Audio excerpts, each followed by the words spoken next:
So once surgery అయిన తర్వాత ఏంటి నీ లైఫ్ లైక్ అంటే ఆటోమేటిక్గా మీకంటూ ఓ సర్జరీ అయిన తర్వాత ఒక తోడు కావాలి అనిపిస్తుంది. అఫ్కోర్స్ ఏ అమ్మాయికైనా వయసులో ఉన్నప్పుడు ఒక బాయ్ ఫ్రెండ్ ఉండాలి, ఒక మంచి హస్బెండ్ రావాలి అని చెప్పేసి ఎక్స్పెక్ట్ చేస్తూ ఉంటారు కదా. సో నీ విషయంలో ఏం జరిగింది? పేరైతే చెప్పొద్దక్క. ఆ, నేను బాయ్‌గా ఉన్నప్పటి నుంచి ఒక అబ్బాయినైతే ఇష్టపడ్డాను. ఓకే, బాయ్గా ఉన్నప్పటి నుంచే. బాయ్‌గా ఉన్నప్పటి నుంచే నేను బిఫోర్ చేంజ్‌కి ముందటి నుంచే ఒక అబ్బాయిని ఇష్టపడ్డాను. తను నన్ను ఇష్టపడ్డాడు.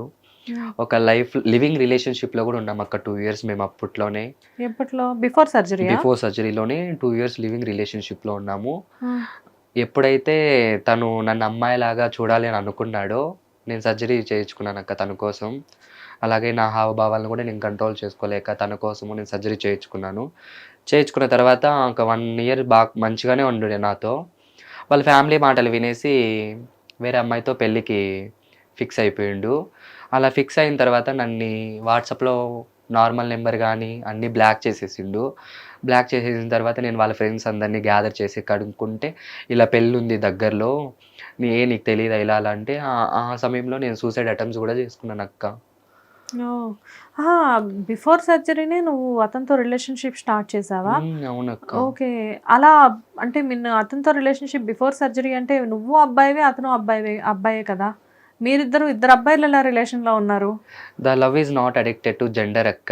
అది ఒక మనసుకు సంబంధించింది హ్మ్. ప్రేమనేది. హ్మ్.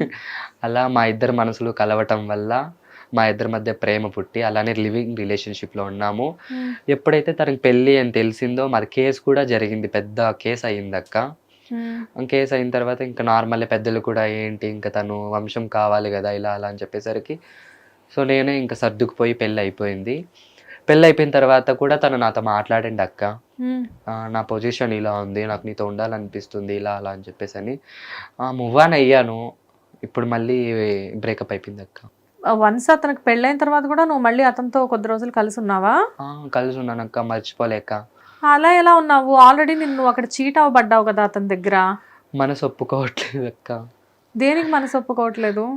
చూడు కమ్యూనిటీ‌లోకి మనం వచ్చిన తర్వాత ఒక తోడు, ఒక నీడ లాంటిది మన నీడ మన తోడు ఎలా ఉంటదో, హ్మ్. మన లైఫ్‌లో కూడా ఒక తోడు ఉండాలి అని మనం అనుకుంటాం. ఏ ట్రాన్స్‌జెండర్ అయినా ఆఫ్‌కోర్స్ అనుకుంటాం. ఇప్పుడు నిన్ను అర్థం చేసుకొని నీకు తోడుగా ఉండేవాళ్ళు ఇప్పుడు చాలా మంది యూట్యూబ్ ఛానెల్స్‌లో చూస్తున్నాము.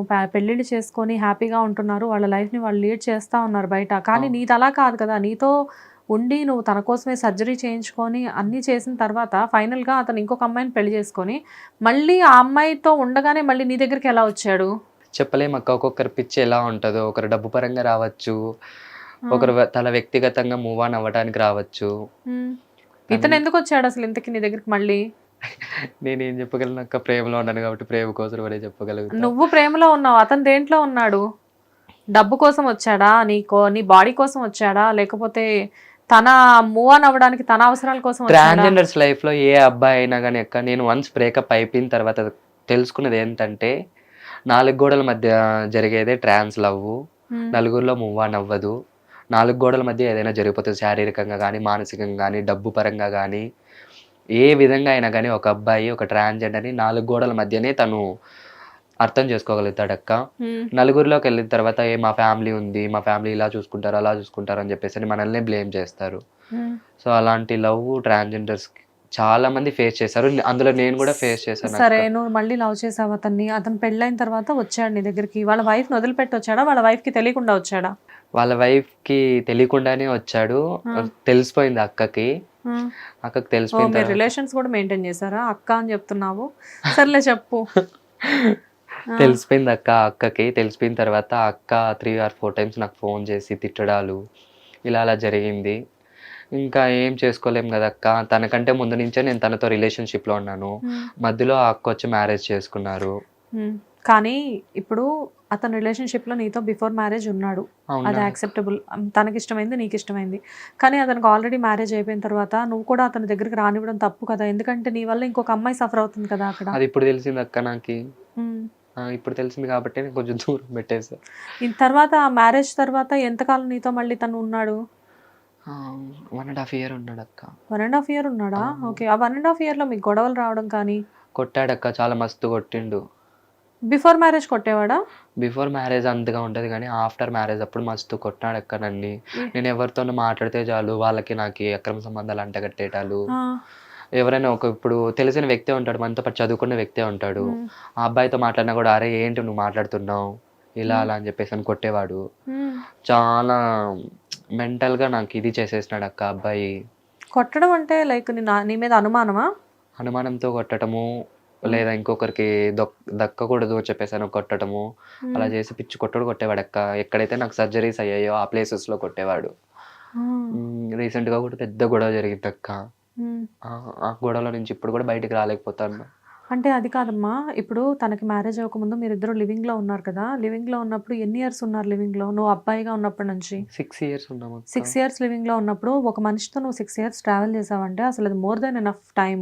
అతను ఏంటి, అతని మెంటాలిటీ ఏంటి అనేది, ఒక మనిషి మెంటాలిటీ ఏంటి అని తెలుసుకోవడానికి రోజుల సమయం చాలు, నెలల సమయం చాలు. నీకు సంవత్సరాలు ఉన్నావు కదా, సో ఆ సంవత్సరాల్లో నీకు అతని మెంటాలిటీ ఏంటి అనేది అర్థం కాలేదా? 6 సంవత్సరాల్లో నేను కొట్టడాలు అనుమానించడాలు చేయలేదా? అప్పుడు అలా చేయలేదు అక్క. అప్పుడు మంచిగానే ఉండే నాతో. నేను అయ్యో పర్లేదు మంచి పిల్లోడే అనుకున్నా. తనకి ఎప్పుడైతే మ్యారేజ్ అయ్యిందో ఫ్రెండ్స్ మాటలు, ఫ్యామిలీ మాటలు, తన వుడ్ బి మాటలు వినేసి ఇంకా నన్ను అనుమానించడాలు, నన్నే కొట్టడాలు అలా చేసిండక్క. ఓకే. మరి అప్పుడు నువ్వేం చేసావు? కొడితే కొట్టాడులే నా మనిషేగా అని వదిలేసేదానివా? ఒకటికి 2 సార్లు చూశానక్క. ఇంకా అలానే కొడుతూ ఉంటే నేను తట్టుకోలేక ఇంకా నాకు ఈ రిలేషన్‌షిప్ వద్దు. నా బ్రతుకు నేను బ్రతుకుతా. నీ బ్రతుకు నువ్వు బ్రతుకు అనంటే, ఇంకా నిన్ను చంపేస్తా ఇలా అలా అని కూడా చెప్పేసని చెప్పిండక్క ఇప్పుడు. హ్మ్. నువ్వు ఇప్పుడు కూడా నేను నిన్ను వదిలేసిన తర్వాత కూడా నువ్వు ఏదైనా రిలేషన్‌షిప్‌లో ఉంటే ఖచ్చితంగా నిన్ను చంపేస్తా అని చెప్పేసని బెదిరిస్తుండు ఇప్పుడు కూడా. అతన్ని మరి చెప్పొచ్చు కదా, వాళ్ళ వైఫ్‌ని వదిలేసొచ్చి మళ్ళీ నిన్ను పెళ్లి చేసుకోమని చెప్పేసి మరి. చెప్పానక్క. హ్మ్. ఇప్పుడు వాళ్ళ వైఫ్ వాళ్ళ ఇంటికెళ్ళిపోయింది తనని వదిలేసి.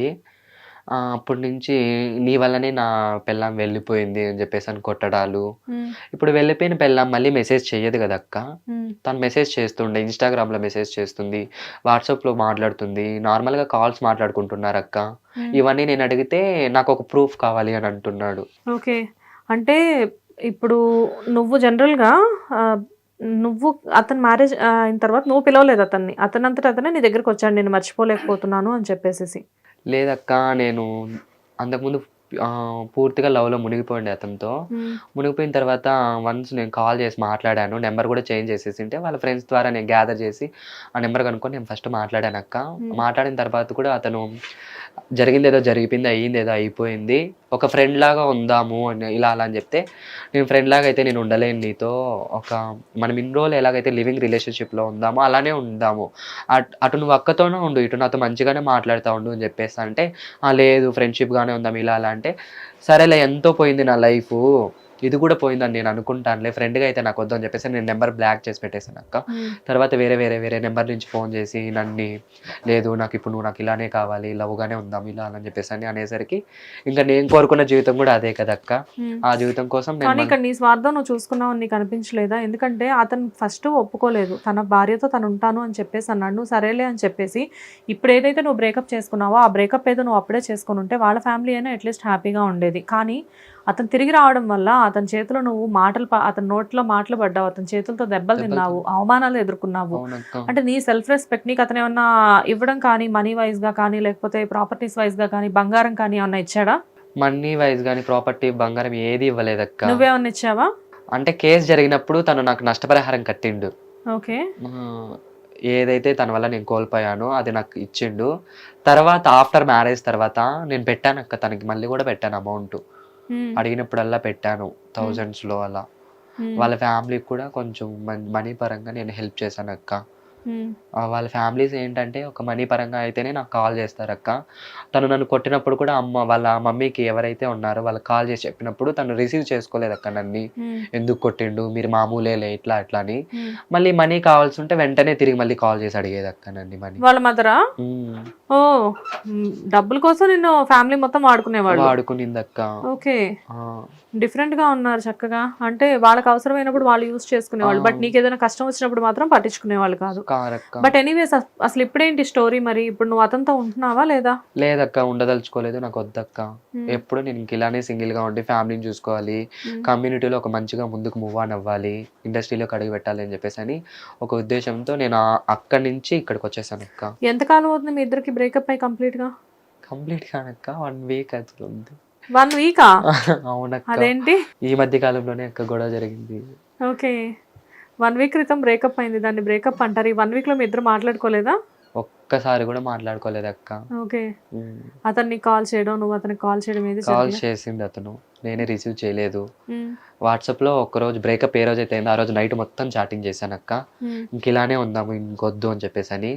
ఇంకా తను బెదిరిస్తుండే నన్ను, ఇట్లా చంపేస్తా ఇట్లా అట్లా అని చెప్పేసి అని. ఎప్పటికైనా నాకు అపాయమే కదా అక్క.